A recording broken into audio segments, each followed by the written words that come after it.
Hello दोस्तों, नमस्कार।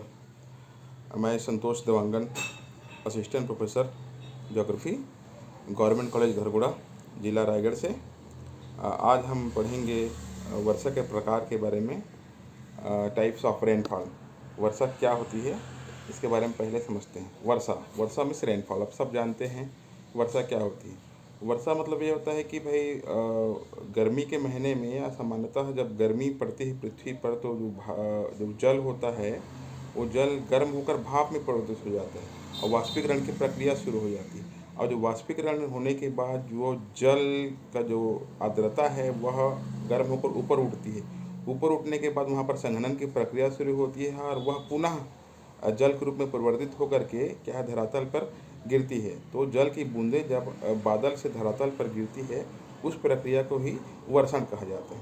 तो चलिए आप देखते हैं कि ये वर्षा जो किस प्रकार से होती है और ये इससे कितने प्रकार होते हैं, मतलब ये कि किस माध्यम से यह धरातल पर प्रकट होती है, इसके बारे में देखते हैं। लेकिन इससे पहले कुछ महत्वपूर्ण बातों को जानना जरूरी है। कि पहला है वाष्पीकरण। वाष्पीकरण क्या होता है?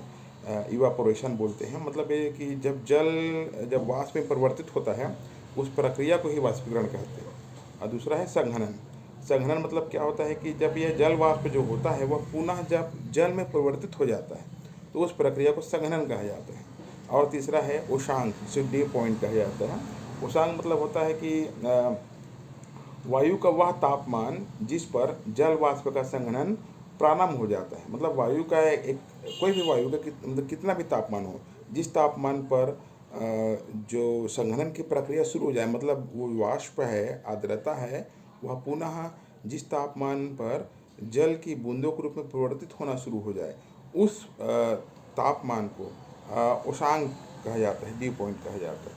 और इसके बाद एक और है महत्वपूर्ण, ये है संतृप्त वायु, सैचुरेटेड एयर। संतृप्त वायु क्या होती है? वायु जो एक निश्चित ताप पर जल वाष्प की जो अधिकतम मात्रा ग्रहण कर सकता है, उसे वायु की आर्द्रता क्षमता कहा जाता है। वायु में अगर उसकी आर्द्रता क्षमता के बराबर जल वाष्प मौजूद है, तो वह और अधिक जल वाष्प ग्रहण नहीं कर सकती, तो वह वायु को संतृप्त वायु कहा जाता है। मतलब क्या होता है कि भाई कोई एक, मान लो कोई वायु के एक निश्चित तापमान पर उसमें जितना जल वाष्प ग्रहण करने की क्षमता होती है, अगर वह उतना जल वाष्प अगर ग्रहण कर लिया, मतलब वो संतृप्त वायु हो गई, और उससे ज़्यादा वह जल वाष्प क्या ग्रहण नहीं कर सकती। तो इस तरह संतृप्त वायु मतलब होता है कि वायु में जितना आर्द्रता क्षमता है, अगर वह उतना आर्द्रता के बराबर अगर वह आर्द्रता ग्रहण कर लेता है, तो वह संतृप्त वायु कहलाती है। तो ये हो गया। इसके बाद हम देखते हैं कि वर्षा के कितने प्रकार होते हैं। वर्षा के मुख्य रूप से 3 प्रकार माना गया है। एक है संवहनी वर्षा, कन्वेक्शन रेन बोलते हैं। दूसरा पर्वतीय वर्षा, ऑरोग्राफिक रेन। और तीसरा है चक्रवाती वर्षा। पहला देखते हैं हम संवहनी वर्षा के बारे में। संवहनी वर्षा क्या होती है? संवहनी वर्षा खासकर आप जानते होंगे कि यह खासकर भूमध्य रेखी क्षेत्रों में होते हैं, जहाँ पर साल भर क्या है, भूमध्य रेखा में सूर्य सीधी सीधी भूमध्य रेखा में साल भर सीधी किरणें पड़ती हैं, इसलिए वहाँ पर तापमान बहुत अत्यधिक होता है। साल भर तापमान अत्यधिक होने से वहाँ पर वाष्पीकरण भी अत्यधिक होता है। वाष्पीकरण अधिक होने के कारण क्या होते हैं, वहाँ पर वायु गर्म होकर ऊपर उठती है। जैसे ही वायु ऊपर उठती है, तो वह वायु क्या हो जाती है, संतृप्त हो जाती है। क्योंकि ऊपर उठने के बाद वायु का तापमान कम होते जाता है, तो एक समय ऐसा आता है कि वायु का तापमान बहुत कम हो जाता है, और जो आर्द्रता होती है वह वर्षा के बूंदों में क्या हो जाती है, कन्वर्ट हो जाती है, बदल जाती है, या संघनन की प्रक्रिया शुरू हो जाती है।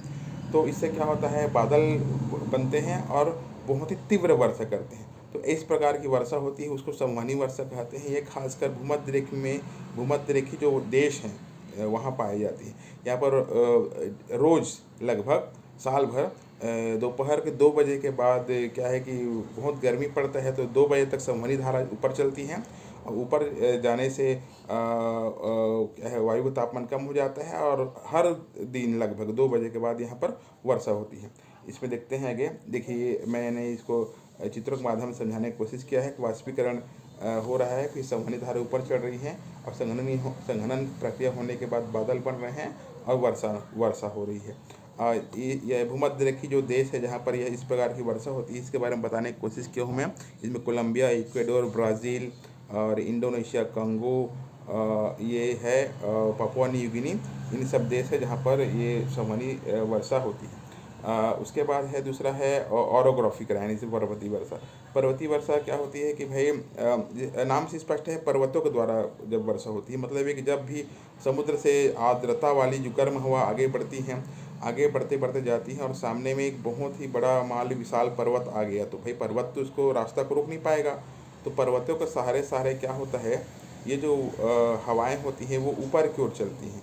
तो पर्वतों के सहारे सहारे यह ऊपर की ओर चलती है, और क्या होता है, ऊपर ढलान के सहारे ऊपर चढ़ती है। ऊपर जाने के बाद क्या होता है, यह ठंडी हो जाती है।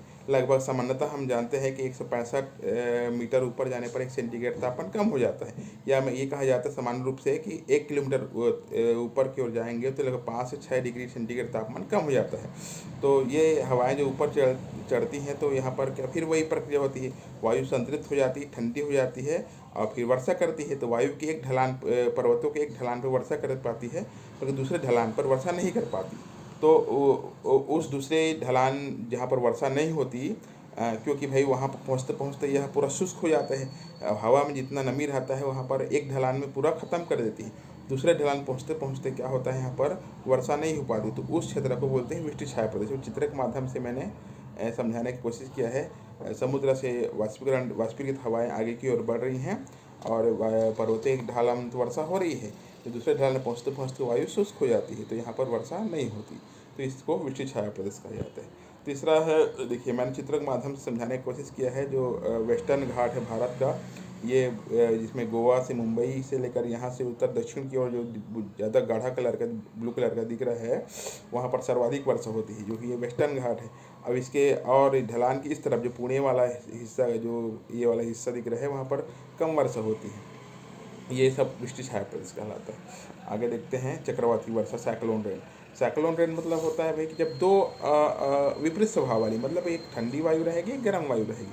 मान लीजिए दोनों आपस में मिल गए, एक दूसरे से अपोजिट, इसमें एक दूसरे के आमने सामने मिल गए, तो क्या होता है, दोनों का तो गुण अलग अलग है, दोनों एक साथ तो नहीं मिल सकते। तो क्या होता है, दोनों एक दूसरे को धक्का देती हैं, है ना, और धक्का दे की कोशिश करती हैं कि भाई एक साथ मिलने की कोशिश करती हैं।